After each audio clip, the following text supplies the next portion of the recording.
True, but too expensive. Oh no, fruit salad is one of the most expensive things that I used to make for. So we always have like potluck parties over at one of my neighbor's house, and so everyone would always bring like chips and salsa or chips and some sort of dip. So I was like, you know what? Why not be healthy? So one time I bought stuff to make fruit salad, and it was like $40, $50 in like just fruit, and I was like, yeah, this is probably the last time I'm doing this. It was very well received, but it was just really expensive. Now I just make focaccia bread. But anyways, let's talk about the upper bracket final. We are here in Murky Cup upper bracket final. On the left-hand side, it is the dudes. On the right, it is going to be Exodia stack. It's a best-of-5 series. Winner goes on into the grand finals next Sunday, which will be a best-of-7. If you come from the upper bracket into the grand finals for that best of 7, you get first map priority, and so you get first pick priority and first map choice priority in that first map. No game advantage or anything like that. Loser obviously goes down to the lower bracket. They have to fight a best of 5 next Sunday before they get into the best of 7 grand finals next Sunday. So still a chance. It is still double elimination.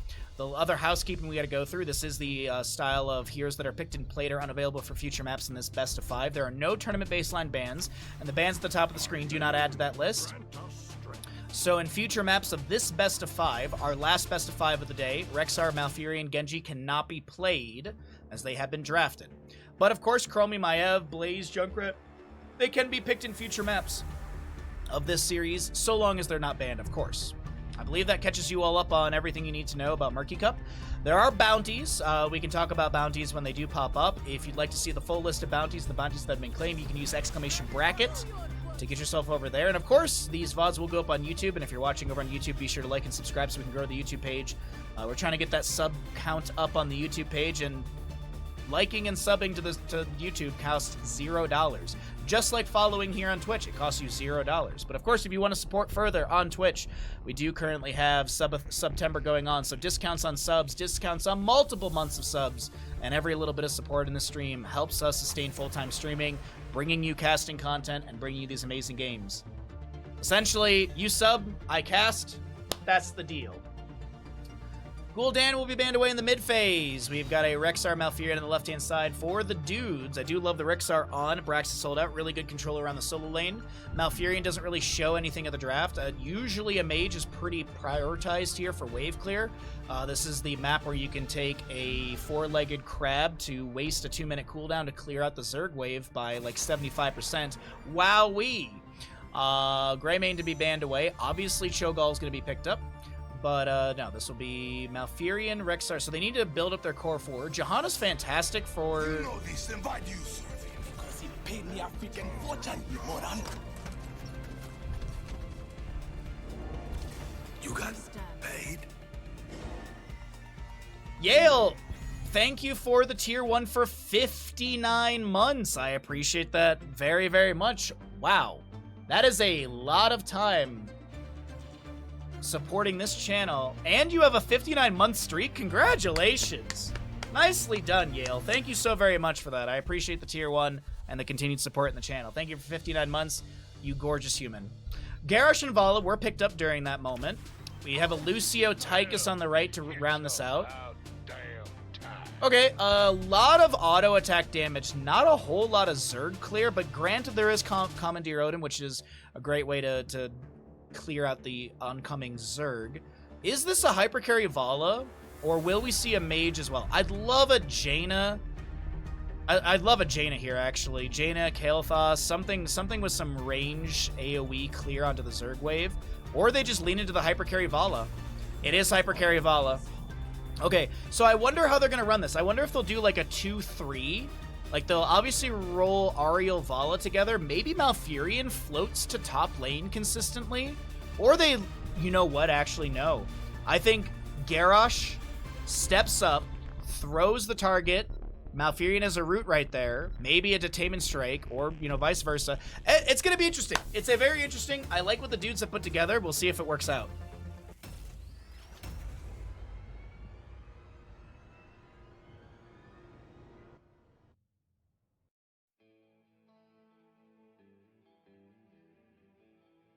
All right, 5-minute gamble.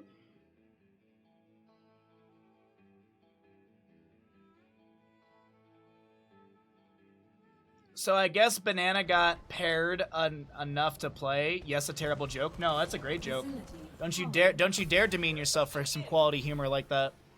Left-hand side of the map, first time we're seeing them today. They fought valiantly yesterday through the upper bracket to get here. It is going to be the dudes with Blood playing Rexar. Misha, of course, played by Misha.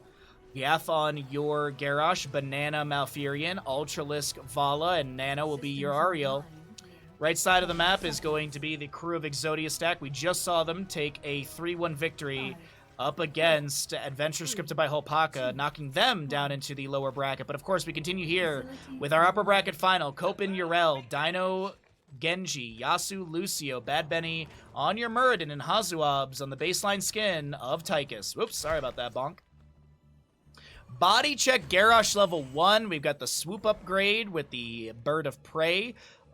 Vala with her Creed of the Hunter, Searing Light, and Malfurion with Emerald Dreams. On the opposing side, Quarterback, Dauntless, Cyber Agility. Hold on, wait a second. Bad Benny getting rooted, but is he booted? Gaff getting low, has a Bloodthirst to heal up a little bit, but the Tychus damage is just raining in. A Groundbreaker connects onto 2. The Ariel slap, the Sacred Sweep, finds the needed damage for Ultralisk to get the last auto in, and that'll be first blood over to the side of the dudes. Accelerando, as well as Muradin with his Dwarf Block stacks level 1, and the Agile dismount for the Genji. Peeking into bottom lane, we do have our solo laner Rexar down over here. Misha will be sacrificed. Just kidding, she's going to get a heal, a mend, and be fine in front of the fort front gate. Meanwhile, this camp on the left-hand side that just spawned is going to be grabbed. I don't know if Yasu sees this. Does get the scout on that. A little Moonfire from Malfurion. Nice root onto Lucio into the tossed Groundbreaker. Yasu getting really low here. Multi-shots raining out. Rexar with a couple more autos, but can't take down the DJ as Dino is going on a bit of an adventure. He should be able to make it out of this alive. You can just like Swift Strike through here, right? Not even needed. Zerg Wave will start channeling in favor of Exodia stack as this camp is still going to be the priority on the left-hand side. Finishing that out, the last Goliath does go down. Currently have a Righteous Hammer, onto a few enemies. Tychus with his minigun active, just chunking into Gaff, but they don't really care. The Sacred Sweep and such come through. And Vala with another kill for the allies. 36 stacks, and the channel goes over to the side of the dudes.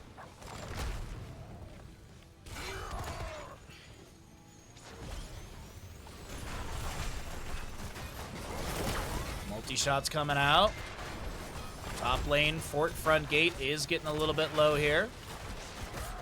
Tower and gate already taken down. Zerg channel rapidly rising on the left-hand side for the dudes, as we do have this camp still getting decent siege damage. Raven firing in some of those, I forget the name of them. They're not micro missiles. Seeker missiles, maybe? And the Goliath just rating in auto attack damage as well. But I think that might be the end of that camp. We do have the Zerg channel going back over to the side of the dude, or the Exodia stack. The dude's now trying to back out of top lane. A little bit of damage onto Dino here.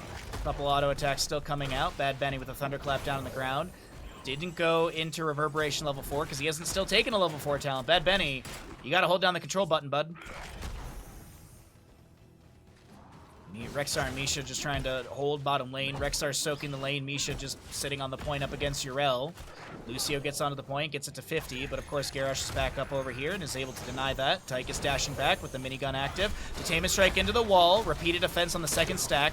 There's going to be some healing denial as well from the body check of Garrosh onto Muradin. He's able to dwarf toss away, and he did go into Reverberation level 4. Bit more Zerg channel over to the right-hand side. 70 to 62, favoring the side of Exodia stack. But now the dude's picking up more channel time as well. Currently have a bit of damage onto the fort right now. Little grenade out from Tychus, but the healing over time from Malfurion is enough to keep Yasu or Ultralisk sustained.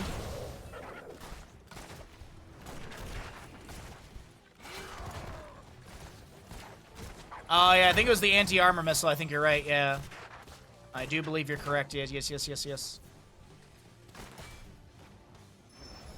That does seem correct. Detainment strike again. 4th stack for repeated offensive 6. A root, a body check, a toss, and a bad Benny going down. Misha was lost in bottom lane, but, I mean, you're trading Murden for Misha. I think you're okay with that on the side of the dudes.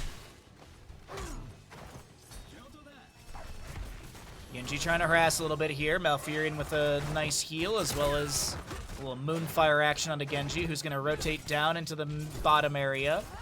Misha gets a mend. Rexar playing safe in front of the fort front gate, pulls back the bear. Meanwhile, on top, the siege does continue with the fort going down. Now, I will point out, Zergwave summoning for the side of the dudes will be in bottom lane. Zergwave summoning for Exodia stack will be in top lane. But still getting the fort down early on, not too bad. Periodic catapult pressure for top lane, as we do have 78 to 70 in our Zerg channel. Detainment strike to push back Bad Benny, but there's a rotation down into bottom. There will be a small channel on this, with Garrosh showing up. Things are stalled out at 78 to 78.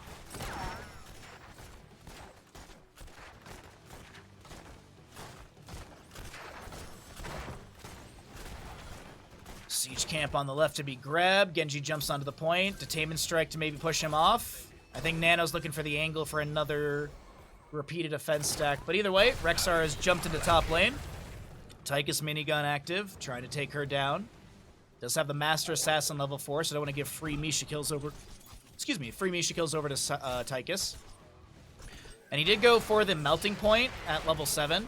So no in the rhythm, no bigger they are sort of dealio to chunk through some of those health pools. Or increase the duration of minigun. Genji on the left-hand side. We do have a root onto Yrel. Body check applied to her as well. Multi-shots from Vala coming out as she continues keeping those autos coming in. Ultralisk, he's doing a great job of this, vaulting forward. Yasu with a little sound wave. Detainment strike doesn't connect, and the Zerg wave does get picked up completely by the side of the dudes.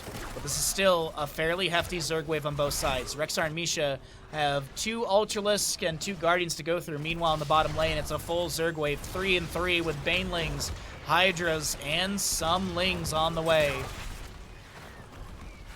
Genji jumps in, activates Deflect, doesn't find much, if any, value from that. I see what he was trying to do, but it did not work out at all. Bottom fort does go down. Yrel's trying to push up top lane. Rexar and Misha are doing okay to defend. Still 2 Guardians, handful of Lings, and Marines as well. Another Detainment Strike attempt. Genji, backline, Deflect again, trying to just jump that damage into the Zerg wave, but it's really not finding a ton. It does seem like with the fort going down, there's a call maybe for boss? 10 talents here on the left-hand side first. Nah, they're rotating to top. Top lane rotation, half a level to go for level 10. No, they're going to start out bruiser camps immediately. Okay.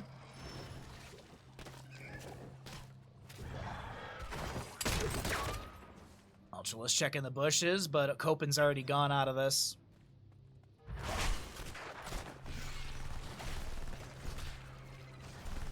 All right.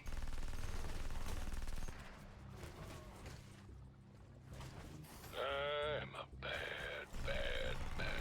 You don't say, Tychus. You don't say. All right. Warlord's Challenge, Boars, Reign of Vengeance, Crystal Aegis, and the Tranquility for Malfurion. 1 Guardian remains right now, and they're just literally sitting around waiting for this camp. There you go. Zerg wave completed. Zerg waves defeated. Resetting pens. 16 seconds on this camp, 17. So the only camp available, it's assumed that they're over there, and boss will be checked by Misha really quickly. You saw her kind of dart out for a second. Top lane camp to be grabbed. Genji will be scouted on the left-hand side. Swift strikes away. This camp, siege camp, just now coming back. Same thing on the top right. So those will be traded by the respective teams. 3-0 in kills, and the dudes coming out on top of this map number 1, or at least they're leading map number 1. Structurally and in kills. Hell yeah! Hell yeah, Firebat. Or Hellbat, sorry.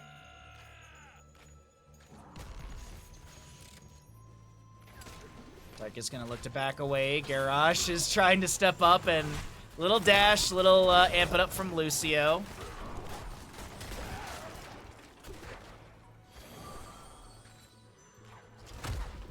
Vala and friends are looking to step up here. Looks like her stacks will expire, the Hatred, I mean. And she'll just build it back up off the wave here, pushing things up onto the keep front gate. Next Zerg wave for the members of the dudes will be in top lane, so getting early siege onto this keep front gate is not bad before the beacons do activate. And with the 3 extra kills, this is going to be your a little more than half a level experience gain. Commandeer Odin has been summoned. They're going to step up their Warlord's challenge, pushing people around. Body check onto Yrel as she does activate the Ardent Defender. Dragon Blade from Genji. Big ol' fight with a lot of heroics popped right now. And Garrosh does go down. Crystal Aegis was off cooldown, but it doesn't look like Arya was able to apply it, or maybe she was just saving it for the Vala in case she was dove, just trying to save the Creed of the Hunter stacks. With the kill onto Garrosh and Misha, they're going for boss. Is there going to be a contest over this? Really? I mean, death timers are kind of low, but yeah, they throw one Hungering Arrow in and that's the end of it.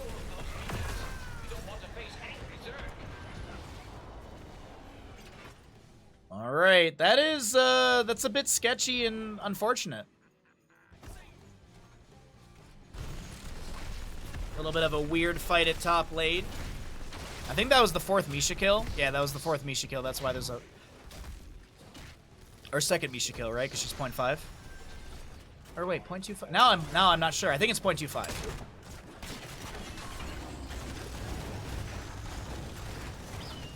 Quarter kill, if I'm not mistaken. Alright, double camp in bottom lane. Mostly managed, getting a bit of damage onto the fort front gate. Garrosh looking for the Groundbreaker there. Can't find anything. Spirit Swoop's being thrown out. Lucio on the left-hand side. Yrel Tychus pushing up top lane with Bad Benny. And now Lucio is just trying to get some slows or dismounts in the rotation up. But I think top lane fort should be fine. Bad Benny gets trait to kick in, and the reverse amp from Lucio as well. Same strike to push back the enemies. Toss. Body check. Root as well, but no kill. Banana getting the ally toss away. Crystal Aegis self-cast onto the Ariel right there. Nano with a whole bar of healing. Going to try and drop that heal immediately, but just ends up dropping down. Tychus, Commandeer Odin getting tons of value, but Vala will be able to get a counter kill in all of this. Nicely done. It's a 1-for-1 around this top lane team fight. Should have thrown forward onto the point, or I guess move forward. Misha charges through, Cope in. A root down again. Little push off from Lucio. No heavy caster, level 13. Went into the all together.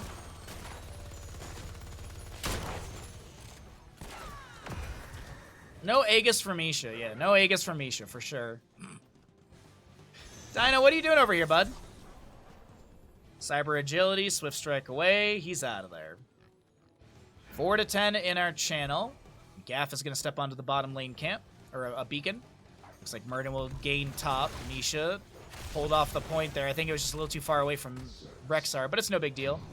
A small charge of 2% goes over to the left-hand side for the dudes. Misha should be able to regain control, and there will be some channel here, but Yrel will be on the bottom lane point. So they'll get maybe 2, 3, 4... Oh, wait, actually, way more. I was going to say 2 or 3%, but I realized that it's in increments of 2s. Genji, flank on the left-hand side, but he wants the beacon. Ariel should have the Tainment Strike to knock him off. Repeated offense, by the way, just finished out. I was about to mention it's on 5 stacks, but it just gets its 6th right there. Camp stolen away. Genji, once again, trying to get onto this point, I think. Yeah, he's trying to play a little cheeky there. Get some Zerg channel for his allies. No one able to... Actually, they're going to turn around immediately and stop the siege in the top lane. Kind of. Vala's left up here. Still pushing in. Rexar leaves Misha on the point.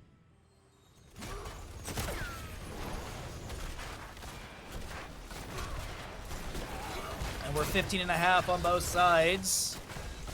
Odin's available for Tychus if he wants to use it. Raven missiles are firing out. Muradin, Garrosh is just running straight at Muradin. Genji harassing on the back line. Dino trying to pull the enemy around over here, but it doesn't seem like it's working out too well. They do pull them back. The keep front gate has already gone down.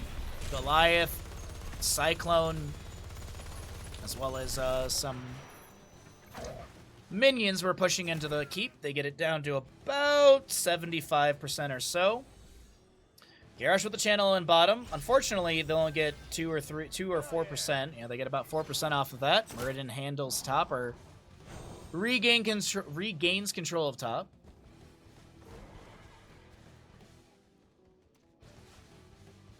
$16s on both sides. Manticore for Vala is huge, but also keep in mind you got that Reservoir of Hope for the Ariel. Thane for Rexar. Blood Craze as well as the Seasoned Soldier. You also have that Oppressor as well for the Bloodthirst upgrades.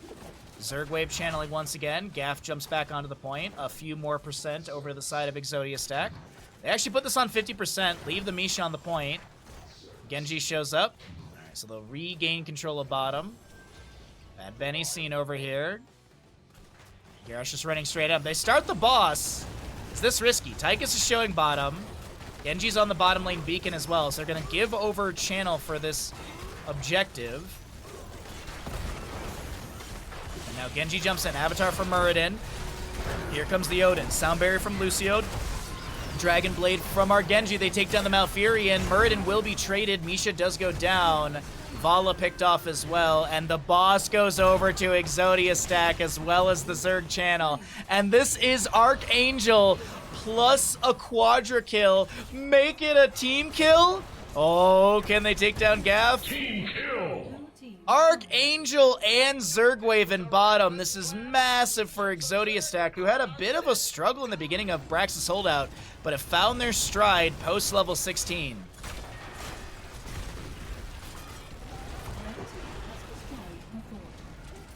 This could be a GG push right here, chat.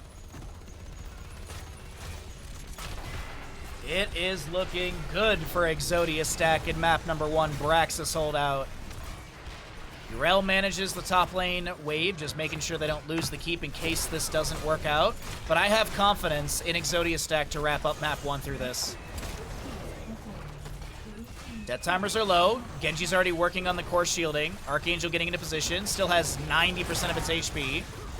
Core shielding drop. Yeah, there's no defense for this one, unfortunately. It is looking all done and over. Vala wants to get the kill into Lucio before the sound barrier does activate. It will. She will, excuse me, but this is still going to be Tychus being a bad, bad man.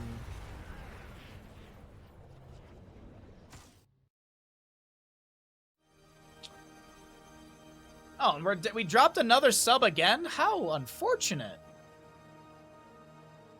How unfortunate.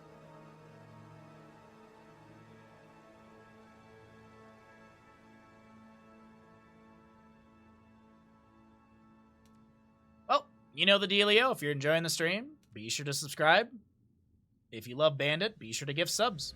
We're going to go ahead and roll out some ads and get ready for map number 2 in this upper bracket final best of 5 series here in Murky Cup Murky Cup playoffs day number 2.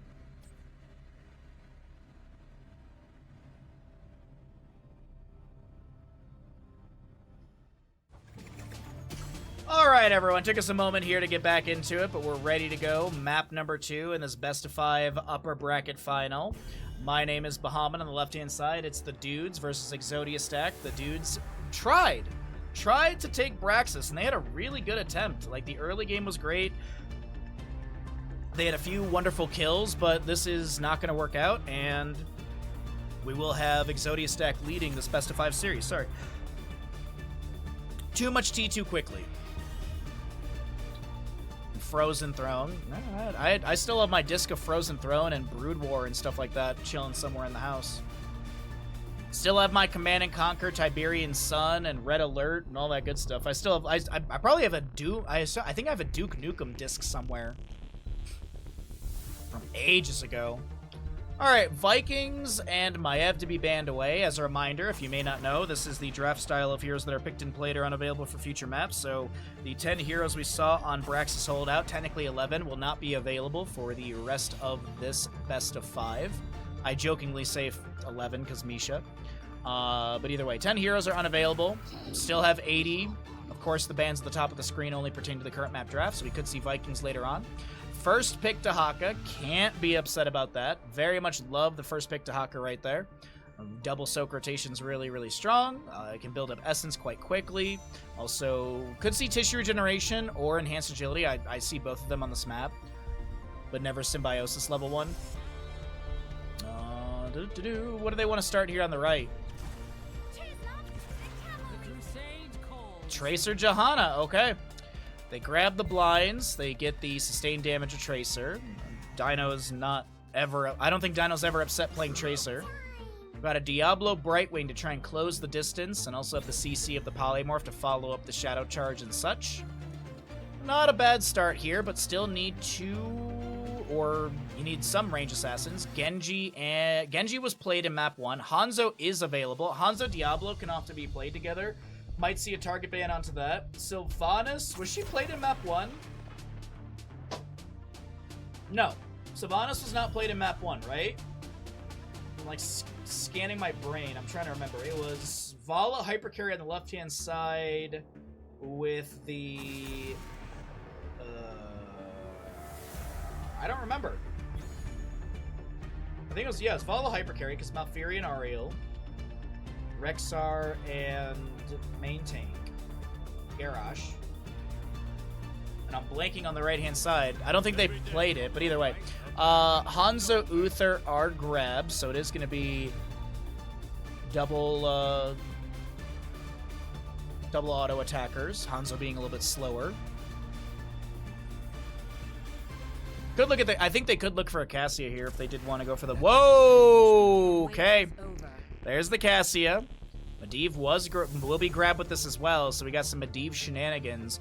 What will Exodia stack round out this draft with? Are they going to attempt a bounty, or are they just going to look for a W and take us to a map 3 with a 2-0 lead? They need a solo laner up against the Dahaka. You know, I didn't want to say it because I didn't want to jinx it, but I was really hoping it would be Murky, and hell, we got a Murky. Let's go.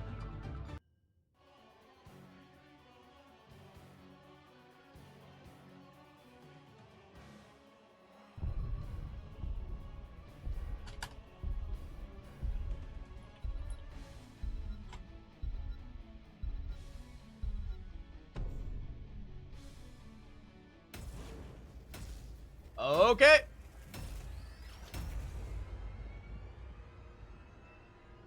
Murky has been grabbed. Our Twitch prediction is up and available if you'd like to participate in the gamble for our map number 2 in this upper bracket final.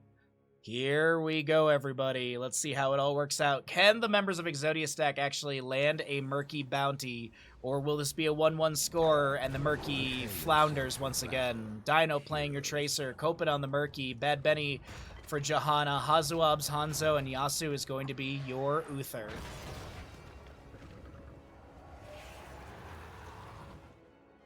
For Murky Cup, for every time a Murky kills, we should have a special sound bit. Yeah, it's you type the word CHEER space 1000 every time Murky dies. Just go ahead and do that.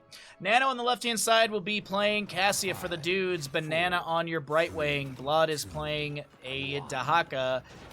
Gaff on the Diablo, and Ultralisk is going to be your Medivh. Tissue Regeneration Dahaka. Portal Mastery. We've got Brightwing Bribe at level 1.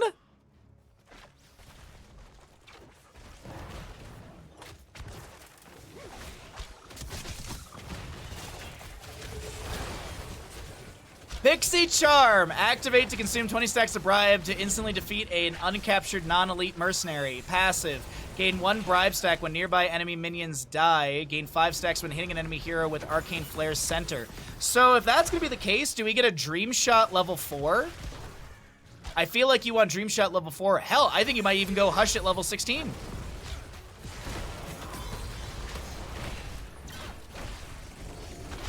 Nano gets the phase shift from Brightwing. Portal set up by Medivh, and no one goes down.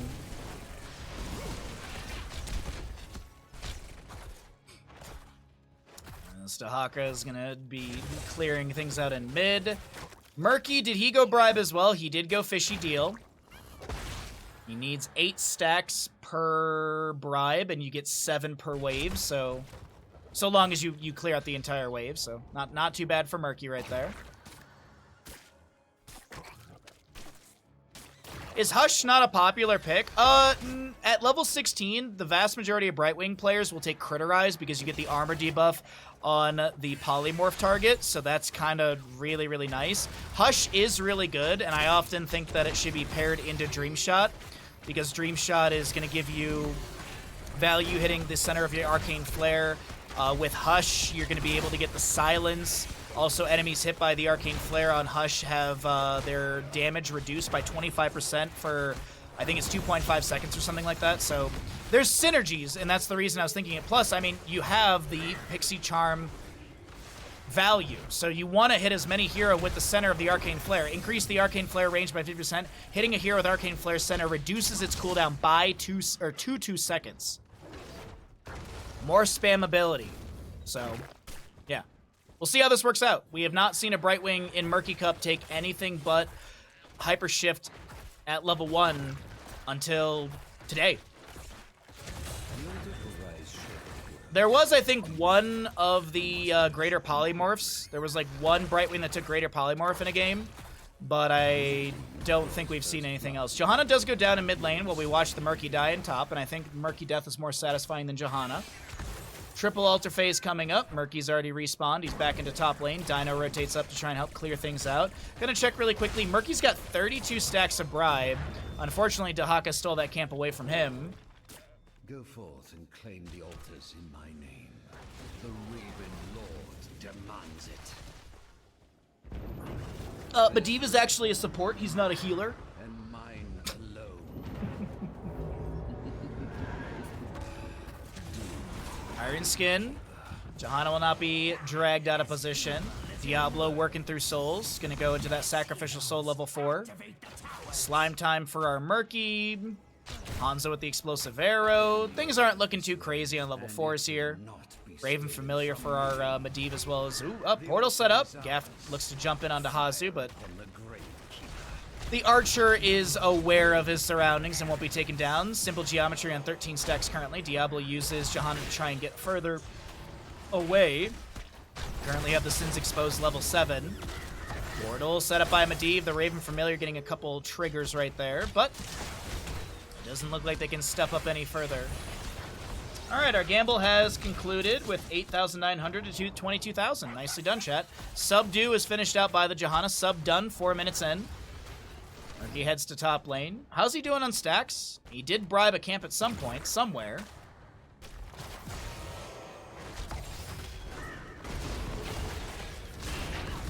He was able to set up a portal for his allies. The brush talk in from the Dahaka currently have a lot of shield glares into Nano.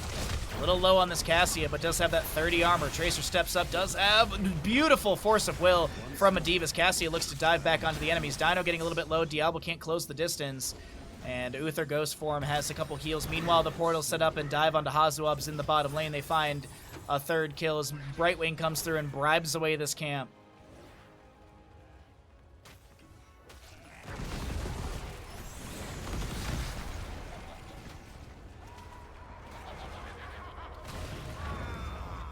Boss is up. Double objective phases here. 2 sappers have made their way into the bottom lane fort. The third one does collide as well. Trellis getting a little bit low. 23 stacks on Medivh's baseline Arcane Rift. Dahaka gets left. Murky gets right. 4 for 4 trade, but it will be 32 to 28 total HP as 10 talent tiers will be coming up soon. Let's go ahead and cycle through these numbers. Take a look at those 10s as they pop up at the top of the screen.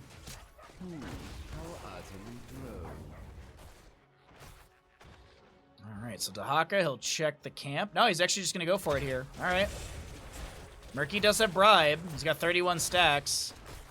And he's going to look to step up into this Dahaka. He wants to get as many slimes as possible as well, so we can get that level 1 stacked up. I think he got a stack right there. Tracer stepping in. The camp does get leashed. Does Dahaka stick around any longer?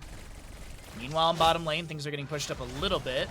Do have our heroics here on the left side. Isolation, Apocalypse, Ball Lightning, Leyline Seal, and Blink Heal for the Brightwing as the phase shift comes through. But no Leyline Seal. Okay. We have the Quantum Spike, level 10 upgrade for Tracer. No Sticky Bomb. Octo Grab. There's the Quantum Spike, but Forcer Will denies any damage. Divine Shield, Blessed Shield, Octo Grab, and Dragon's Arrow from Hanzo. currently have Diablo Johanna in the rotation, but over in the top lane, the Octo grab, the Leyline Seal. Brightwing able to blink away after the Octo grab does get stalled out. Cassian bottom lane pushing up onto Bad Benny in the fort as well. The altars rise. Single altar in the south side. Diablo, he's got a portal to get away, but he's constant. Oh, he gets Octo grabbed again! Or I guess not again, but he gets Octo grabbed right there. He will not be taken down. It was a little sketchy for a moment. Hanzo's simple geometry is done. Silver touch for the Uther at 52 stacks.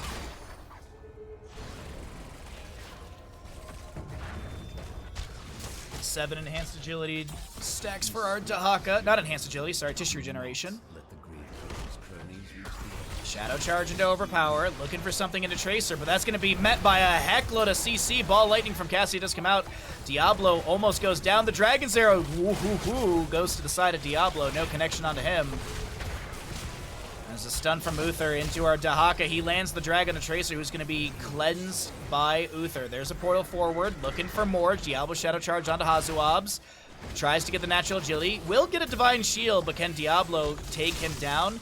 Nah, looks like there's a disengage. Medivh will get the channel. Brightwing steals the camp away with Pixie Charm. And Medivh is actually going to cancel the channel because they want to get the 5 shots rather than just the 4. And this does seem doable. That's doable. Bonk. And bonk, bonk. Nice call. Nicely timed. Medivh on 27 stacks on his baseline. We'll see the 5 shots rain into the right. 32 to 28 as Murky lands the Octo grab into Gaff. Is there anything for him to back away? The Apocalypse is activated. Overpower into the Apocalypse, but Tracer comes up and smacks him on the back of the head. And that'll be Diablo going down. Bad Benny low. Can they take down the tank? Hanzo goes down to Medivh. Nano should have the... Whoa, what the heck was that? That was super weird. Less shield? No, 41 seconds. Huh. Cassia went in for the fend, and it kind of like bonked into the Johanna with no animation.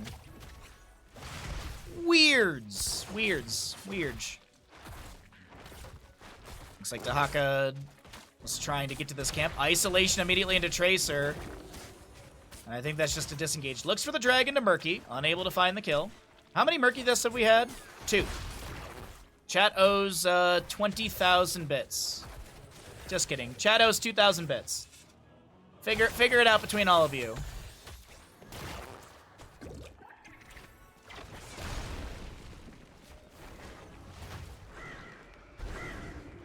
Portal set up, the Shadow Charge in, Polymorph on to Hazuabs, a Bless Shield from Johanna. I thought I saw the animation, yes I did.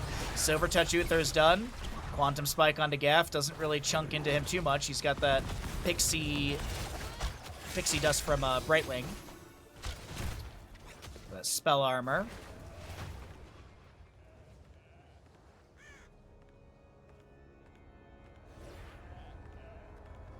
Alright, well... Best you can do is a highlighted message. I appreciate it. It was a patch update? Oh, okay. No, it's just a weird bonk. Just a weird bonk. 10 shots into the core. It's 32 to 18. Nope, just kidding. It's 32 to 13. Murky bubbles up. Dahaka still lands the drag. That's some free souls for Diablo, and Dahaka gets some essence off that, I believe, but he's already full. Well, no, I guess he's full on tissue regeneration, sorry. Still can build up some essence. I'm not sure if he's maxed out currently. Let's actually check really quickly. What's his essence at? Full essence. About 3k essence, I think, of healing right there. Yeah, was that right? At 3,135. Cassia grabs the camp on the left. Murky and... Brightwing, sorry. Different greenish icon on the map. Brightwing and Medivh trying to push things up in bottom. 32 stacks, by the way, for Medivh.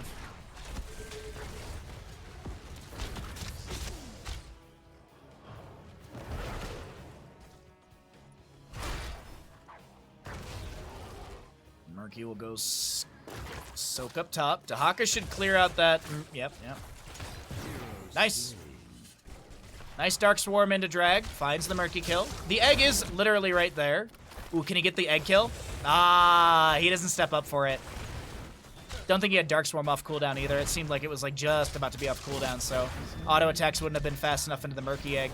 1, 2, 3 sappers are available. We currently have a lot of damage on the Cassie. She gets cleansed by the Brightwing with the Soothing Mist, as that will be a Ball Lightning. I heard Ball Lightning go out, but it looks like it got canceled by the recall of Tracer. We currently have a Dragon's Arrow once again missing because EU arrows never miss.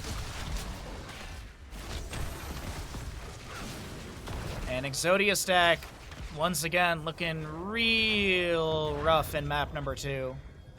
Kind of seems like the dudes have their number here. The Murky composition just not working out this time or again. But it's Towers of Doom. It's anyone's game. It still is very early on. Brightwing gets one of the channels. That's 5 shots into the core. Tracer was trying to do something here on the left. Actually, this could be game winning right here, right now. 1 objective plus boss is GG's, and Hazoobs gets the right side. 29-7. Apocalypse activated by Diablo. They get the dragon to Uther. He does go down. No level 20, so no redemption. Leyline seal from the Medivh. Bad Benny trying to get away. The isolation was applied to him. Portal set up by Medivh. They take down the Tracer.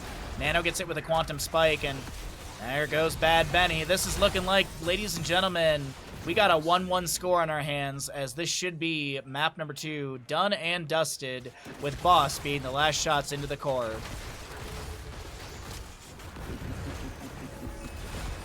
Murky. Little bubble will be taken down. Team kill is achieved by the dudes. And we have a total of 5 Murky deaths. Chat, you will be billed for the necessary 5,000 bits.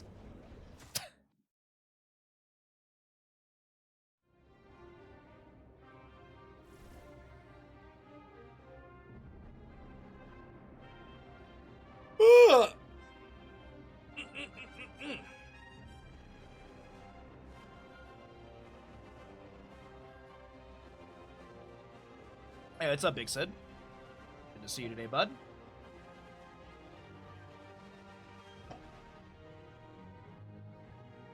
All right, you know the spiel. You know me. We're pushing up for subs.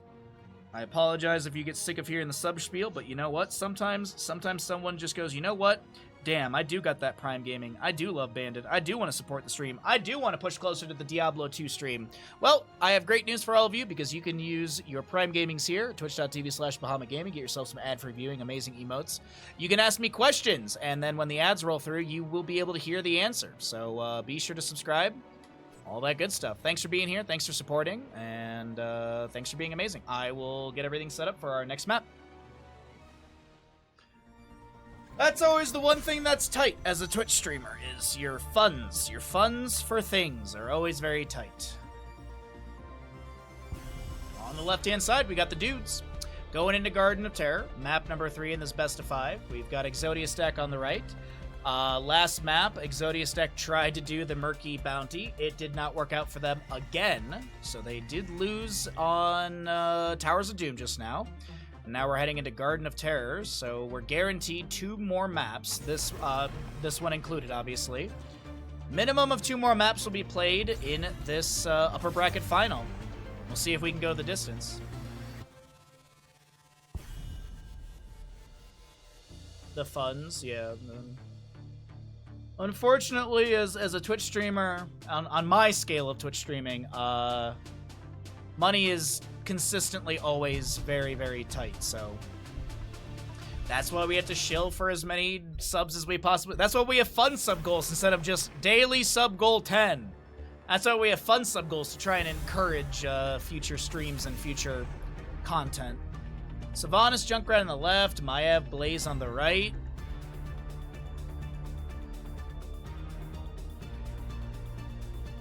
But as most Twitch chat will silently say, I don't want to hear you ask for subs. I just want you to cast the game for me. Shut up and cast. Cordless, thank you for the redemption. Much appreciated. We'll do that in a bit here. If I forget, remind me while we're waiting for the next map to get going, because of course we have 1 more map for sure. Guaranteed 1 more map. Hogger, first pick on the left-hand side for Garden of Terror. Really good hero for grabbing camps. Control, all that good stuff in between. So excited to see what Hogger's heroic will look like and how he'll be utilized. Gonna go into the Varian and Falstad on the right-hand side. Okay, so Maybe going to be looking for single target deletion.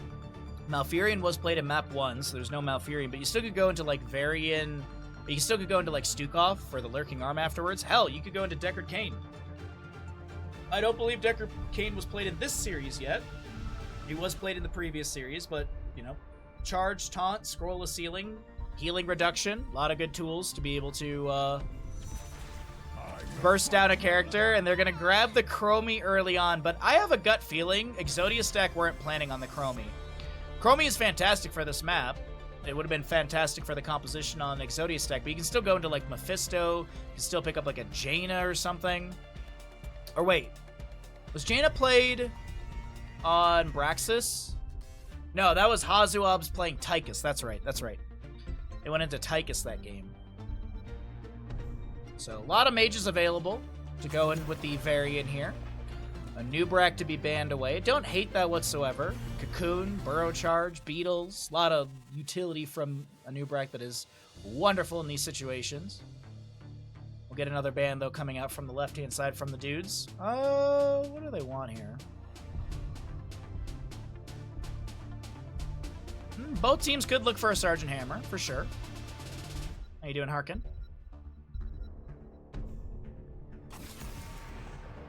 Anduin removed as well. Okay, so no Leap of Faith.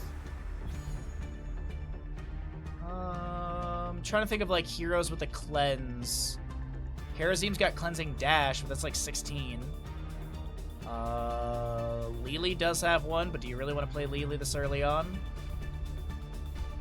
Whitemane wasn't played yet in this series, so they could go for Whitemane, Intercession level 4. But no, okay, I was trying to think of stuff for Temporal Loop. That's what I was trying to figure out, like, what can be used for Temporal Loop mitigation. But it is going to be the Stukov. They'll pick up a Li Ming. Okay, so reset potential is quite high. Last two picks on the left, going to need a main tank. As well as... Do they want to go Hypercarry Chromie? They could look for another Bruiser like a Thrall for more CC. Triple Bruiser for the dudes as Malthael rounds out the draft on the right. I gotta say, I actually think Exodia stack has the better draft here. I really do feel like Exodia stack draft just absolutely snowballs in these situations. So let's go ahead and get a Twitch Gamble going and get us into map number 3 of this best of 5.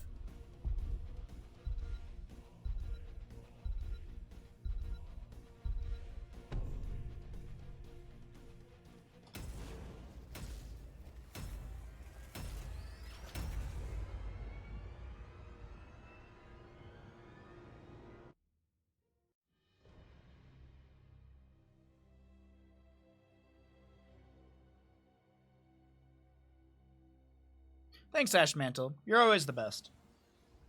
Right side of the map, we have got a Exodia stack with a Hazuab's Falstad, Dino Li Ming, Yasu on the Stukov. We'll see a Kopin Malthael, and Bad Benny on Varian. Left side of the map is the dudes. Gaff playing your Chen. We'll be seeing a Nano Chromie, Banana Rhaegar, Ultralisk Imperius, and Blood is your Hogger. Twitch Gamble is up and available if you would like to make a prediction on who you think will win this map. We've got Freshest Ingredients Chen, we've got Deep Breathing for Chromie, Falstad Auto Attack build, we'll see Lion's Maw for Varian. Fear the Reaper for our Malthael, Deep Breathing Chromie, as I think I mentioned, actually. Yeah, W build for her. Pretty much standards across the board. Nothing weird, nothing unique. Just waiting to see how things shape up in our lanes. Hey, Brian, what's up, bud? Good morning. Happy Sunday to you. Happy Labor Day Sunday. Oh, I didn't think we'd actually get a kill in mid lane, but apparently we do. Varian does go down. He's not a real boy. As Varian will be picked off in the mid lane. Chen Malthael on top, just chilling. Freshest Ingredients, as I mentioned, level 1, so we'll get the Flying Kick level 4. Typically synergized together because the persisting Fortify Brew achieved from your level 1 gives you 125% increased Flying Kick damage.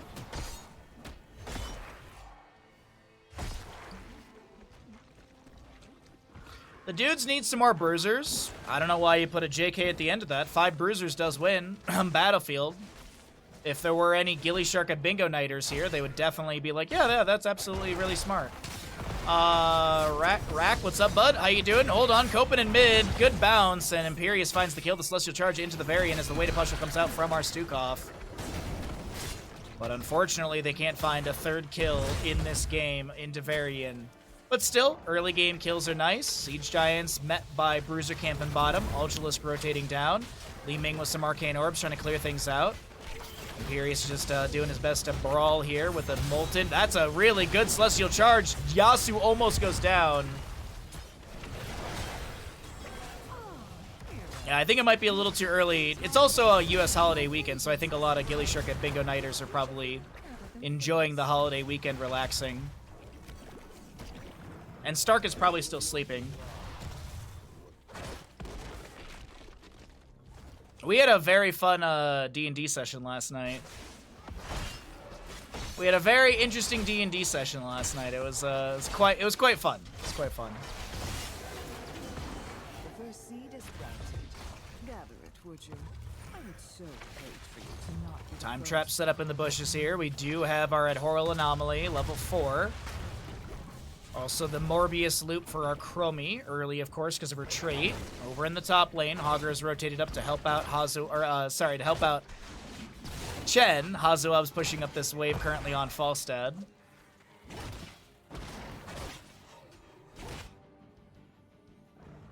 Okay, well, we're waiting for level 7s to come through. First seed is on the right side of the map. Little Solarian Flare thrown back right there. Weighted Pustule, avoided by Chen, I do believe. It is a low blow level 1 for a Stukov. No fetid touch. Camp on the left will be grabbed as well. Malthael is trying to dive onto Hogger and top with the help of Hazuabs, but the bounce was pretty good. I did see him kind of moving quite quickly around this top lane. Gonna check the bush with an easy throw Dynamite, but we all know that Malthael and Falstad have already maneuvered out of any sort of dive onto the enemies. How are we doing on Twitch Gambles? 4,800 to 8,200. I'll take it. Them some odds.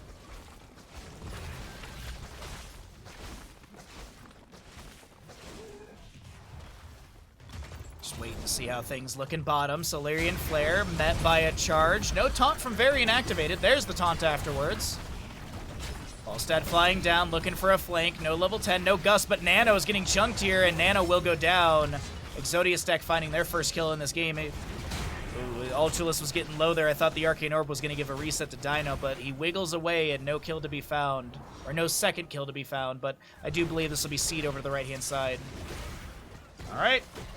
Twitch Gamble is closed. Thank you all for participating if you did. If not, I guess hold on to your channel points that don't actually matter.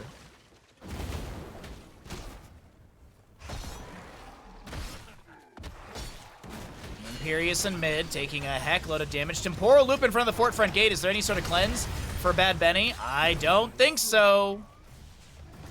And that's what I was talking about in the draft. Before the Stukov was picked up, I was like, are we going to get some sort of hero with a cleanse in their kit so that way they can deal with this temporal loop? Definitely how that should have gone. XD. Big Celestial Charge onto 2, and Yasu deleted. The dudes looking to make this a 2-1, but it's very early in Garden of Terror. As a reminder, this is the upper bracket final. It's a double elimination bracket. If Exodia Stack does lose this best of 5, they still have a tournament life chance next weekend. But of course, winner of this series is in the grand finals next Sunday, best of 7. Shouldn't you be gathering that seed, heroes? Imperius 1% base damage. Well, keep in mind the entire thing. Consuming a Valorous brand deals bonus damage equal to 2.25% of the hero's maximum health. So, I mean, you can... It's not just like, oh, percent base damage, but no high health pool heroes. Like, you're still... You can still get 7.5% of someone's max HP. Like, 7.5% of Li Ming's health bar is still not bad. 7.5% of 1,881, that's still a significant amount of HP. And it's extra damage. Also, with the way that these players are positioning, I don't believe the level 1 would get a lot of multiple stab value. And then Solarian Flare level 1 is kinda whatever. It's okay for clearing out waves, I believe, but yeah. As much as I love full stab build, I just don't think there'd be a lot of stab value to be found on multiple targets. So this makes sense. I mean, it's more damage. Because I think the other level 1 just gives you, as I mentioned... hold on one second. Increase the center damage to Solarian Flare by an additional 125% as slow as by 15%. The first enemy hero hit with Solarian Flare restores 30 mana. So yeah, I mean, of the 3 options, this is probably the best in this situation.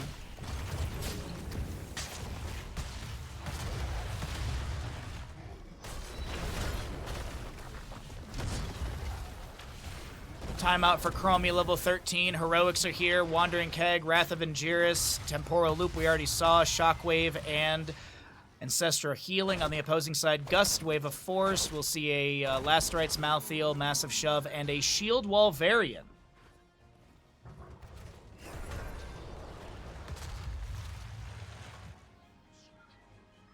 Figured charge spec would be better. No, like I see what you mean, and trust me, I'm all for and what the hell? How did Chen live outside the Ancestral Healing? How the hell did Chen live? What the heck? Gav should have died twice over there. Anyways, as I said, I don't think Celestial Charge would have found many multi-targets. Like, Malthael's able to dive around with his Soul Rip. You got Varian with his Charge. You've got Stukov is pretty standstill, and also Li Ming can blink. So you're not going to get multiple Celestial Charges. You might get single target Celestial Charges consistently, but I think this extra damage at level 1 is the correct way to go. Blood is going to tank some of those shots from Li Ming. No delay on the objective as Rhaegar does get the channel. Falstad Hazuab's trying to do some split soaking in top lane, just pushing up onto the fort here. Mr. Bandit, please stop licking those toes. Don't make me bop you on the nose. Don't make me. Temporal Loop onto Bad Benny once again. Shockwave from the Hogger onto quite a few enemies. Bad Benny gets the protection from the shield wall. Meanwhile, Gaff gets the kill on the left-hand side to that Falstad. Wrath of Angiris will pull the Li Ming out of position. Down on the ground she goes, and deleted by Chromie immediately. Hogger trying to spin away. Can he get out in time? Chen with the Withering Fire will be able to take down this Varian, but of course it is the Nexus forces that pick off the Hogger in the end. But it's a 3-for-1, and you can't be upset about that on the side of the dudes.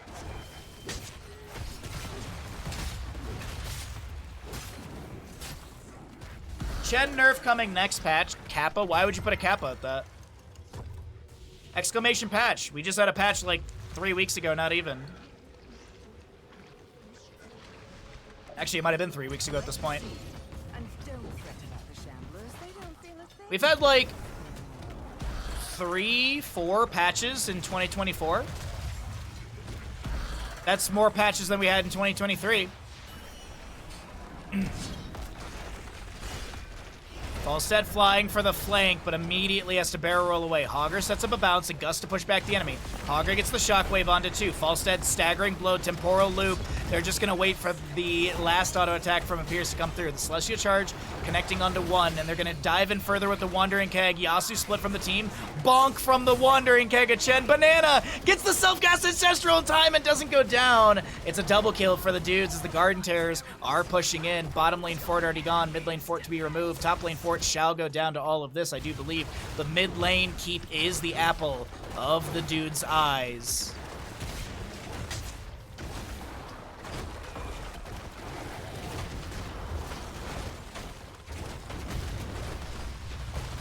Alright, mid lane keep should be taken down. Low death timers, but there should be enough siege damage between this triple bruiser comp. Taunt onto Chen. He gets cleansed by Rhaegar with the Purge. Purification level 7 was grabbed, so only a 45-second cooldown on his Purge. Oh, because he was survive. Oh, I see. Sorry, I meant sorry. The joke whooshed. I apologize. The joke whooshed and I missed it. I was like, yeah, hell yeah, we're getting patches. Dude's looking like they won this one. Possibly. I do my best never to call a game until it's dead over. But it does look very difficult for Exodia stack right now. How do they come back into this? They really need a good team fight where Dino can pop off. Honestly, a flank team fight into Chromie Rhaegar would be huge. But this triple bruiser composition, they've got so many tools and so much utility to deny that backline dive. I mean, you got Celestial Charge, you've got a Wrath of Angiris, you've got a Wandering Keg, you've got Staggering Blow, and you've also got Shockwave. Those are just the three things on these bruisers, as we do have Malthael split from the team. Good self-cleanse onto Malthael. He will not be getting hit with a Celestial Charge. I think he actually managed to dive out of the move to the side of that. Double keeps have gone down. The core shielding has dropped. Li Ming, if Dino can get a big reset, I mean, it is level 16s. It's a big power spike right now. 10-2 in kills.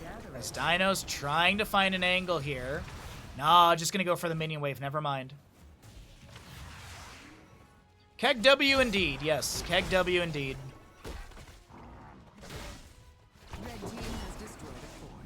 I got rid of Chen W ages ago and no one said a single word about it. I love removing emotes and no one says a word about it. I'll add in a new one and people are like, hell yeah, Bustin' is a new emote, let's go. Not sure where we got room for it, but Keg is annoying. I remember, like, 6 to 8 months ago, barely anyone took Wandering Keg. Whoa, Storm, Earth, and Fire is so good. Oh, really? Now we just see all the Wandering Keg games. Last rites? No way! Gaff lives again? My god. Gus from Falstad as the Wrath of Angiris is put on a 10-second cooldown. Hogger looking to get out of here. He's got a shockwave, but that's interrupted by the lurking arm. Here comes a Wandering Keg splitting the enemies right now, and they didn't expect this Wandering Keg. Yasu, big Celestial Charge onto 2! Oh my god, it's falling apart. The Staggering Blow. Li Ming goes down. Falstad, he got out of there. But it's looking like this is a run to the core, and this is where you end. You go up in this series 2-1, and you, the side of the dudes, looking to take the next map and punch the ticket to the grand finals next Sunday. Nicely done from the dudes. Triple bruiser composition. If Gilly Shark and Bingo Night were here, they'd be very proud. GG. Well played.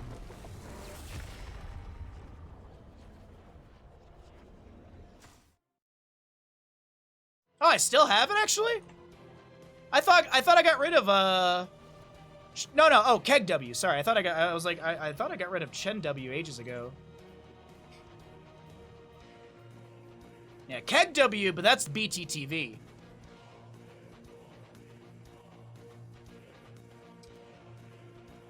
Yeah, we have this amazing emote now.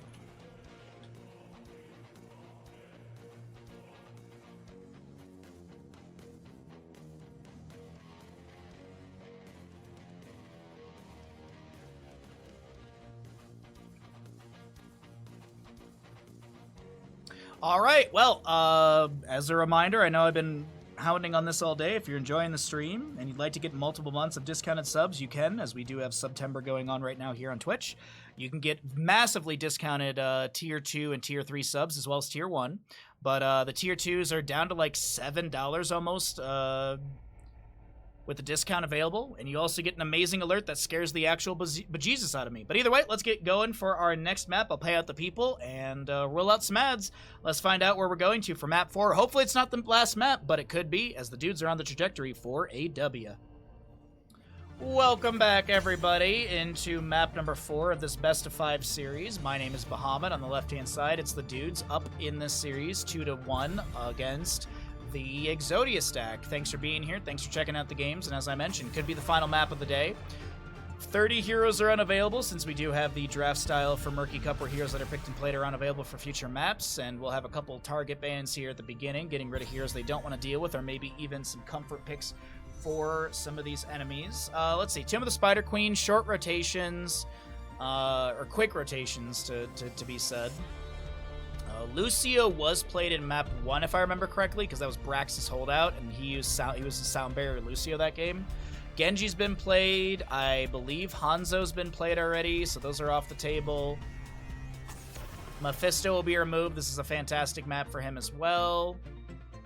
Stitch's Alexstrasza works really well on this map, and that is a bounty as well. Let's see. Stitch's Alexstrasza has been done by the dudes and has been done by Exodia Stack, so they could go for it, but they won't get a bounty. Sergeant Hammer will be removed, so no artillery from her. And what do we get here for Exodia Stack to start things out? They wanted first pick priority as the losing team from the last map. And what does that mean? What does that mean for Exodia Stack? What are they really looking for to kick off this map number 4?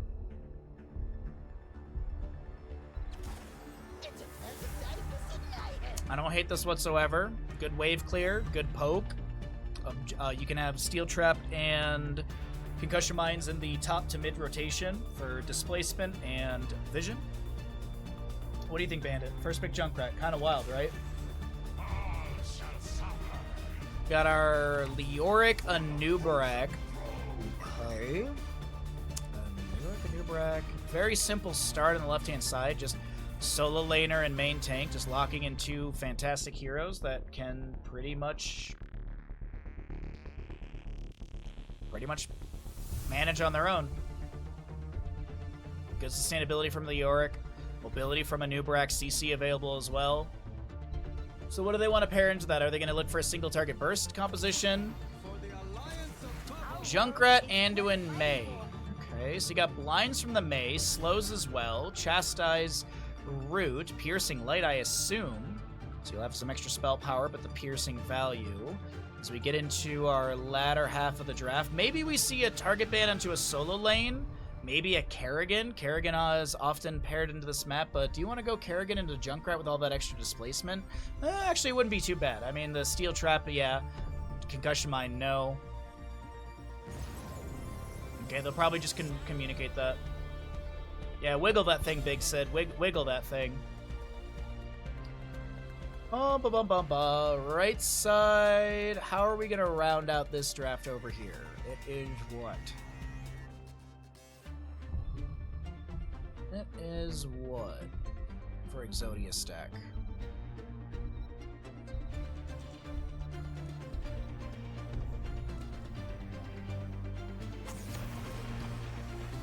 Okay, so they get rid of Gul'dan. Wave clear is pretty good from him.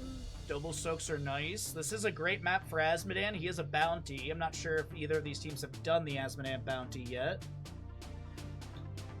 Dudes have done Azmodan. Exodia Stack has done Azmodan. Both of them have, so I doubt they'll go for it. Probably just go for something simple, something easy. We did see a Valir earlier today that just did not get any value. That was unfortunate. Oh, huh. Nazeebo. I don't think Nazeebo is a bounty, though. Butcher, Cho'Gall, Nova, Azmodan, Gazlo, Murky, Probius, Valera, Kel'Thuzad. Yes. Ana with that as well. They actually could go Kerrigan. The dudes could go Kerrigan here. Ultralisk does like to play Kerrigan, and nano boosted Kerrigan would be actually terrifying to deal with. A man can dream. A man can dream, and he gets it. Cho'Gall comes through. You know what, chat? I was gonna open a beer if we hit 300 subs today, but you know what? We got a Cho'Gall. Cheers to you. Let's party arty. Cho'Gall grabbed at the end. Cheers, cheers, cheers. Greymane Curse Bullet. Tychus was already played earlier. Okay. I don't actually hate this. Zagara post level 16 is insane percent base damage. Pack Instinct is really, really good. Level 20 as well. This is gonna be a really good game. This is gonna be a really good game. I want a map 5. I want a map 5. I hope you do too, chat. Let's go ahead and get a Twitch prediction going, and here we go.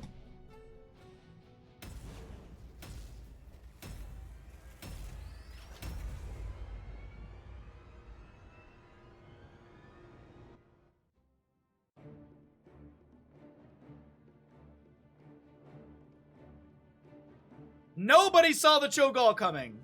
Nobody! Except for Bandit. He called it earlier. You just didn't hear him. His mic is muted. Hopefully it's not the last one of the day, but we're here into map number 4 on the left-hand side. Up in this best of 5 series, we have got the dudes who want to just make this a 3-1 and enter into the grand final, upper bracket final for next weekend on Sunday. Nano, Nazebo. Banana will be playing Ana. Gaff will be your Anubarak. Blood is the Leoric, and we'll be seeing an AFK Ultralisk Zagara. Right side of the map, we've got a Dino Junkrat, Bad Benny, May, Yasu on your Anduin, and we'll see Kopin playing Cho, Hazuabs on the Gaul. Hazuab's Gaul, Kopin Cho, yes, yes, indeed.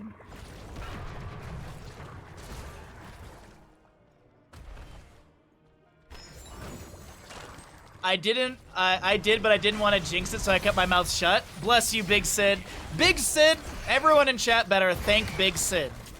Everybody in chat better thank Big Sid, because it's all because of them we have this Cho'Gall. Thank you so much, Big Sid.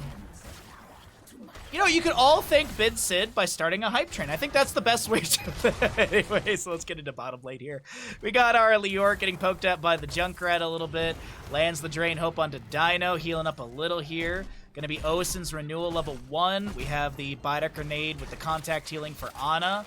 Cannonballs, or excuse me, Tricky Shuffles for our Junkrat at level 1. May with the Heat Exhaust. We have the Calloused Hide as the We See You. Anubarak with the Nerubian armor as well, so he buffs his spell armor when active from 40% to 65%. Meanwhile, Cho'Gall heavily sieging at the top. Both of these teams are late game teams. Like, Nazebo wants late game, Zagara wants 16-20 area, of course. But Cho'Gall really starts to thrive at level 16, so until then, they won't be struggling, but they're going to try and play aggressive and fast, I think, early on.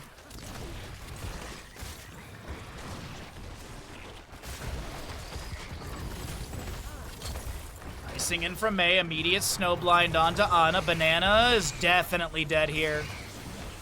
First Blood goes over to the side of Exodia stack, who want this 5th map. And they bring that to the table. Titus Sag? Wait, what? Huh? 39 stacks for Nano 2 minutes in? Wowee. Did go into the Pandemic level 1 for those Toads. We will also be seeing Big Voodoo increase the health and mana bonuses from Voodoo Ritual by 100%. Chastise onto the Nazebo. Couple autos continuing to rain in. Zagara gets the kill in bottom lane. I apologize on the Junkrat. And that's 9 gems, I think, lost by Junkrat there. Bit of damage to the economy. I think Ana lost a few as well. It's 24 to 25 in the pockets currently of these players, but of course, Nazebo trying to get as much auto attack damage onto those minions so you can get the stacks. Meanwhile, down in bottom lane, Leoric with a big old skeletal swing. Does have that healing, or that speed debuff. As Ana comes in, gets one of the batches of, one of the bundles of gems right there. Yeah, Paralyzing Rage at level 4 for our Leoric. Ana with the god dang it, I can't say it today.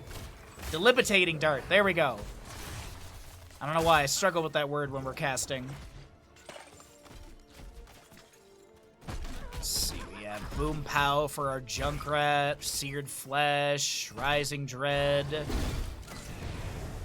Cho'Gall trying to back away.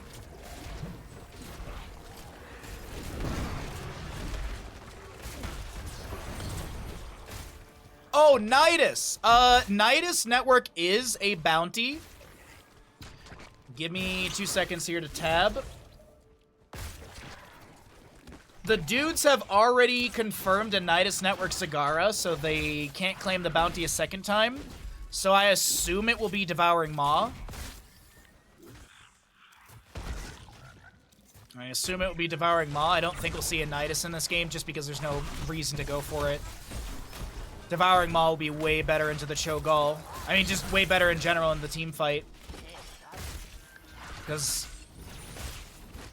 yeah, you lock down Cho'Gall, get a infested drop on him. I believe it still only counts as 1 stack for Zagara if she hits Cho'Gall with a infested drop for that Bile drop level 7. Sleep Dart goes fishing for Bad Banny, no connection. Nazebo is just working his way through these stacks early on. Already at 90 stacks. 4 minutes in. Really well done right there. Ahead of the pacing. Leoric is going to try and drain a bit of health off this Cho'Gall. He does go down. It's a 1 for 3 so far in kills, favoring the side of Exodia stack. Siege-wise, though, Exodia stack, I think they've been getting pushed into pretty heftily. Yeah, they've lost a bit of structural defenses in the mid, top, and bottom.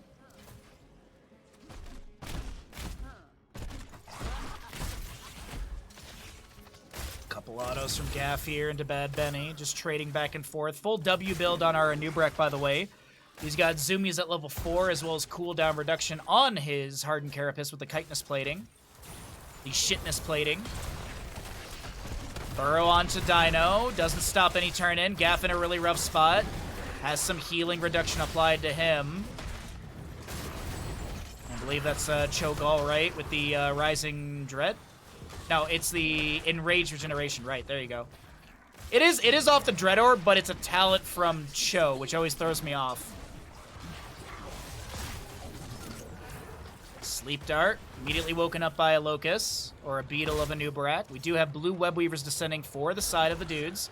Nazebo, 111 stacks currently on his Voodoo, on his baseline Voodoo ritual. And he does have that big Voodoo as well. What's his stats looking like right now? Nazebo with 3,569 HP total and 816 total mana. And he'll keep rising that up, actually, as he gets stacks. But right now, 10 talent here on the left-hand side. As well as the right, we have blue Web Weavers descending. The Light Bomb from Anduin was utilized right there. Icewell from May does find the Nazebo. It is a Devouring Maw, as that was a really weird upheaval, pulling Nano out of position. Devouring Maw creates some space for this Nazebo to back away. He throws back some spiders, and I don't think they actually got the summoning. They did actually summon out. They hit the sidewall right there. The Orc does go down in bottom lane to Junkrat. As the Web Weaver in top lane, fairly healthy with a decent mini wave, is going to be getting wonderful damage onto this fort. Nubarak trying to slow the rotation for defenses. Should have a Burrow charge out, and we'll be able to utilize that back towards mid lane. The Orc has respawned, or no, he's about to respawn. Dino going to take a safe rotation as the top fort does go down in all of this. We didn't talk about heroics, so let's go through those really, really quickly. It is going to be Cocoon, Ravenous Spirits, the big slappy ghost. We'll have Devouring Maw.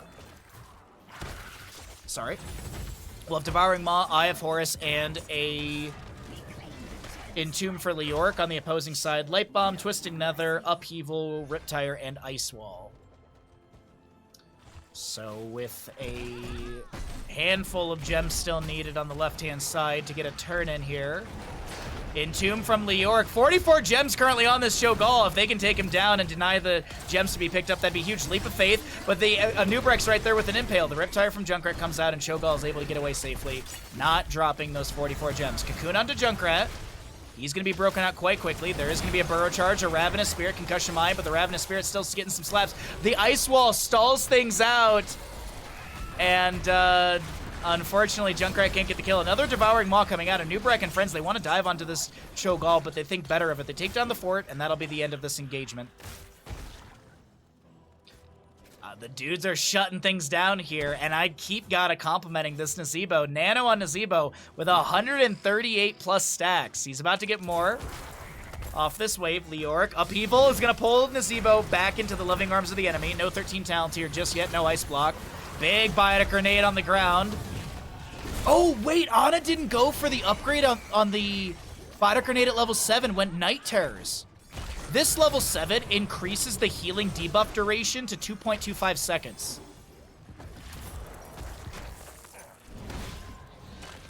Surprising. It's just that level 4, that level 7 is so very good, but we'll check out Night Terrors in a moment. Cho'Gall interrupted by Gaff. Going for another turn-in. Corpse Feeders. Sorry, Infested Drop from Zagara. Meanwhile, Bad Benny being threatened has to icing away. Cho'Gall unable to turn in still. 48 gems. Surging Fist in. Concussion, or Cocoon onto the Junkrat.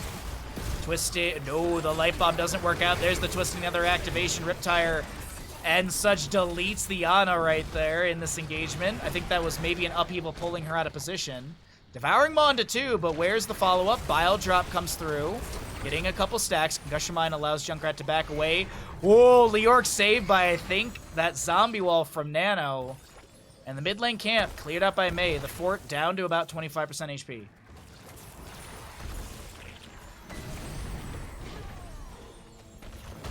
No Surging Fist into the enemies right there. Eye of Horus activated?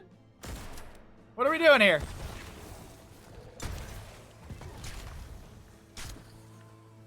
God dang. Interesting choice. Maybe they thought they could dive onto Bad Benny or something with the help of Eye of Horus getting the last shots.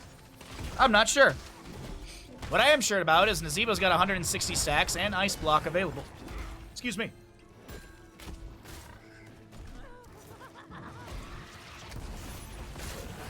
Oh, Drain build for Leoric at 13. Makes sense, actually. Into the Cho'Gall. He went Hopelessness at level 7. You've got the Unyielding Despair, so I'm assuming we'll see Crushing Hope and Burning Despair at level 20. Some Toads thrown out. They actually do splash onto the fort. A little bit of damage over time, but it won't take it down. 169 stacks. Very important to note for Nazeebo.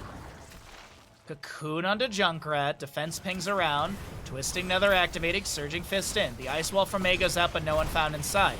Currently have Ana with the Biter Grenade thrown out, but it doesn't connect onto Cho'Gall, so he uses the Molten Block. Riptire gets a hit onto a few. No, they're just going to clear out the mini wave with that. Interesting. Very interesting. Nazeebo at level 14 is almost fully stacked. Now, of course, he doesn't get those stacks till he takes the level 20. And the Web Weavers, will they get the turn-in? Yes, they will. So they delay things out ever so slightly for the turn-in. And I gotta point this out. There's 122 gems on the side of Exodia stack. 122. Eye of Horus, 180. What the heck? Oh, they're checking boss with it, I see.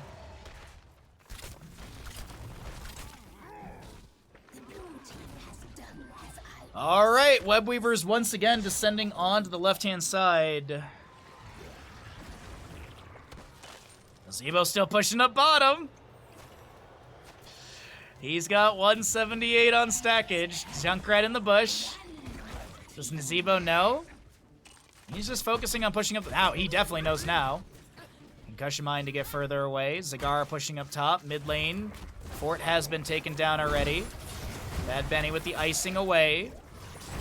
16 slightly faster on the right side, but I don't think it's going to matter right now. Cho'Gall inside the Entomb. 63 gems. Biter Grenade goes down the ground. The healing debuff, but no!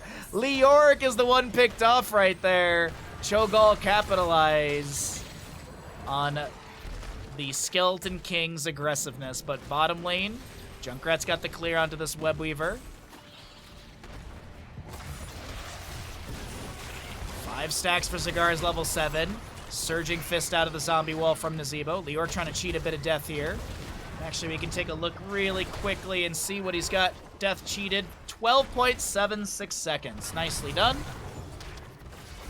And the blue Web Weavers have been cleared away. What does the gem count look like right now for turn-ins? 21 to 146. Yikes forever. Now, why was Zagara such an interesting last pick is because it's level 16. Corrosive Saliva. When attacking heroes, hunter killers, and roachlings deal additional damage equal to 1.75% of their maximum health.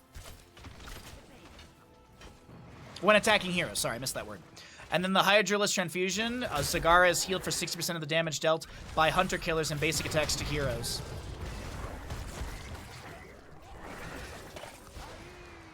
I.e. indeed. Almost 200 stacks for our Nazeebo. Cho'Gall hit with a Sleep Dart. Drain, Hope, Impale, Leap of Faith. Pulls him to safety. Glyph of Faith was the level 16. Does have another charge. Entomb from Leoric, cast and then canceled. It's a low cooldown. As we still don't have a turn in. Zagara spreading a bit more creep around the map.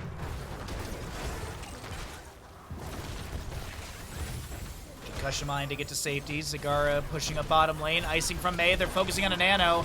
Ice block should be available, and it's actually the ice wall. Ice block right after the ice wall. They're still waiting. Nano is definitely going down here. Or is he? Spiders are thrown out. Cho'Gall getting chunked quite a bit. Devouring Maw looks for one, but can't find anything. Leaden Orb getting that 0.75 second stun.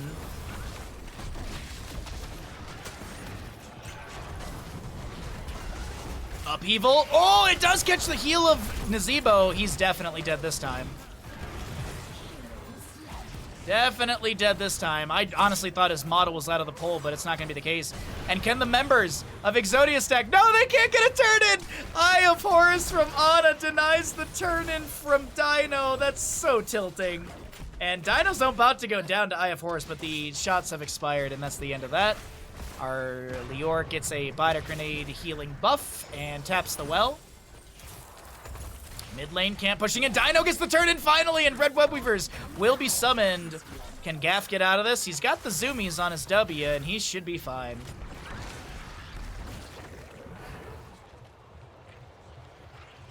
So, Nazeebo up in 12 seconds, 216 stacks.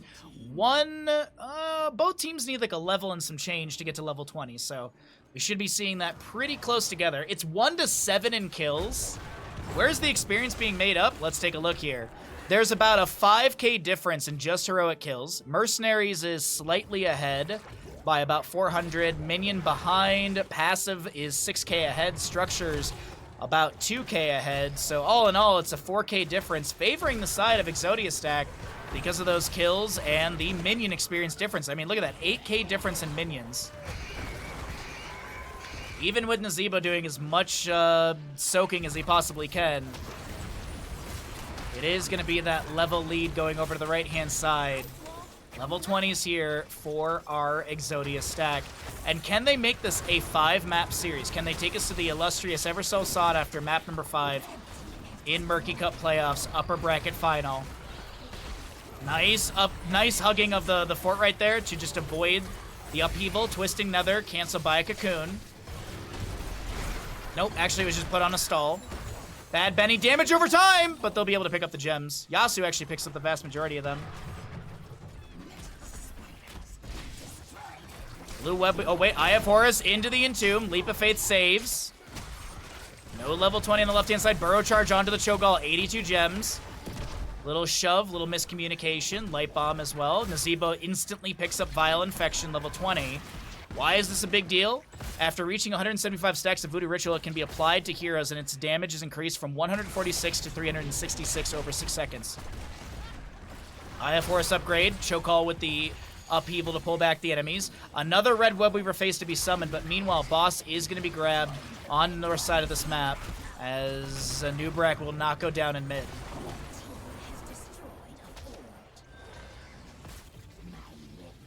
Is it happening? Are we going to a map 5? It seems like there's a hard commitment to push top lane onto the... Excuse me. Seems like there's a hard commitment to push Boss on the keep in top lane. Webweaver and mid and bottom are going to be pretty much ignored here. It's a full 5-member push in top with a whole heckload of stacks on Nazeebo right now. And you can see that damage over time being applied. Cho'Gall, as well as the keep, chunked a little bit. The Orc does have that Burning Despair level 20. Riptire doesn't have extra oomph, so no reset. Pandemic actually is finished out after Nazeebo's done with his stacks. Kind of funny. Top lane keep goes down. Mid lane and bottom lane keep front gates are taking some damage. I think Anubrak's just trying to slow down any sort of rotation from Exodia stack to allow the allies to clear these out without losing much more. They're going to take some damage onto these keeps, but they will not be losing them. The big thing to note there is there's still this fort in top lane, so that's consistent catapult pressure with no periodic. And right now, late game catapults, yeah, we're getting late game. 19 minutes in game time. Catapults are currently dealing 754 damage into structures. Pretty big. We could see a third Webweaver phase to the side of Exodia stack, They still have 113 gems to turn in. Yeah, 50, 55, and 60. 60 would be the third. I mean, I think one player actually literally has an entire turn-in. Cho'Gall has an entire turn-in for the team. Wraith walk out from Leoric. Cho'Gall trying to chase in. I think they get the kill into blood here. Unfortunately, Ana can't make the rotation. Gems will be picked up by the allies. Some gems lost. Nope, Ana gets those last batch. Top lane, as I mentioned, constantly pushing in from this catapult. Meanwhile, Cho'Gall looking for the turn-in. Eye of Horus from Ana. She does have that level 20 Deadeye as well. Riptire coming out, the Ice Wall from Mei. None of those, well, the Riptire will connect, but the Ice Wall doesn't find its value. We do currently have that camp grabbed on the left-hand side. Leoric is scouting, but they're not going to be able to deny this turn-in. Rewind from Anubarak onto Junkrat. He's trying to get away and gets the Concussion Mine to disengage. Oh my god. This is such a wild game number 4. Upheaval, pulls Leoric. He should be dead here. He does have the drain on Cho'Gall, and he's healing up quite a bit, but the sustained damage from Dino is enough, and Ana just doesn't get enough rapid heals out in time with the active reload. I did see it go out, but I think the last 2 darts did not connect because of the massive burst onto this Leoric. So, waves are pushing in really far back here in top lane. Look at this, already at 50% HP, but that's not the concern. The major concern is going to be mid lane push. Icing in from the Mei, bit of damage onto the Anubarak.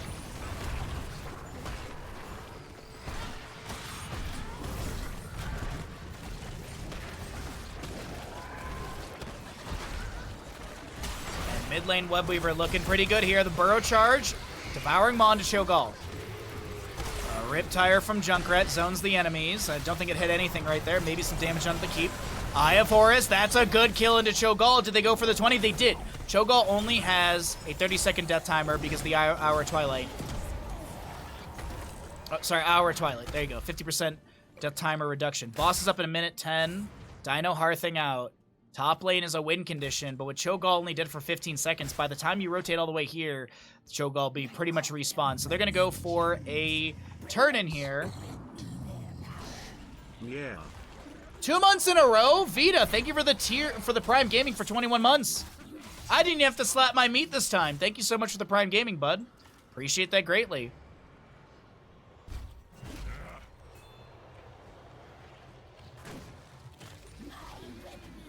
$286 stacks for Nazebo right now, and the blue web weavers push in. Could this be game winning? Well, they definitely want it to be.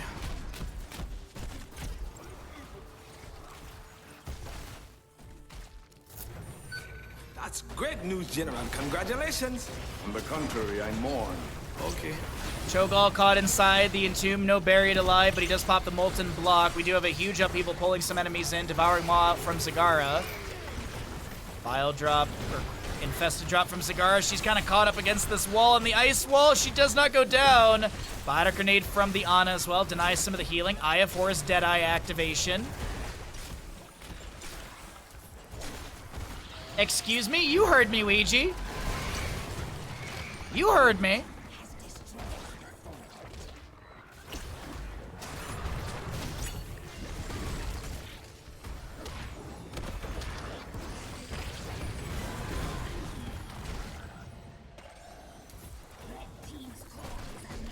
Zebo throwing in some toads right now. Heck load of damage over time on this keep in mid. Bottom keep has gone down. And so is mid. Entomb onto Dino, Entomb onto Dino. Leap of Faith pulls him to safety.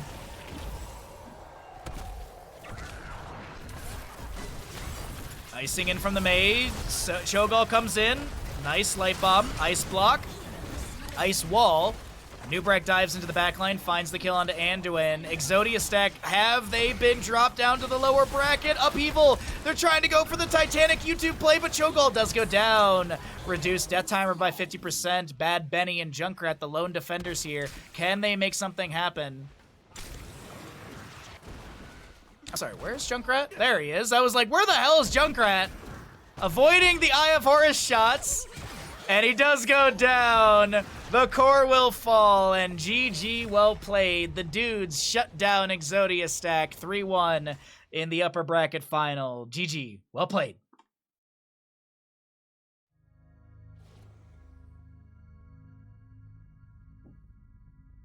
Tongues are meat. I'm not slapping my tongue, chat. That's gross. Thank you again, Vita, for the Prime Gaming. Chat should all follow suit of that. Everyone should follow suit as what Vita did. And everyone should use their Prime Gamings. Thank you again, Vita, for the Prime for 21 months. I seriously appreciate that greatly. Unfortunately, we did not hit our sub goal. We didn't break 300 subs again today, which is a bummer. But you know what? We had fun casting. I hope you all enjoyed the games. I hope you had a wonderful time here today.